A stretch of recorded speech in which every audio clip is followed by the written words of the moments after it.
હવામાન ખાતાએ આપેલ આગાહીને પગલે અમરેલી જિલ્લામાં સતત બીજા દિવસે પણ પવન સાથે કમોસમી વરસાદ પડ્યો।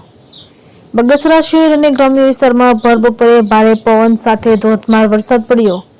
બગસરા શહેરમાં રોડ ઉપર વરસાદી પાણી ભરાઈ ગયા। બગસરા તાલુકાના નવા જૂના વાઘણિયા પીઠડિયા માવજી જવા હડાળા સહિત ગ્રામ્ય વિસ્તારમાં પવન સાથે કમોસમી વરસાદ પડ્યો।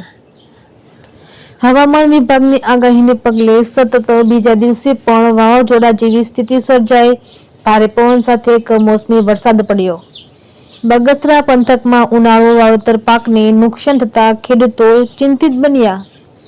રિપોર્ટર અશોક માણવર, અમરેલી।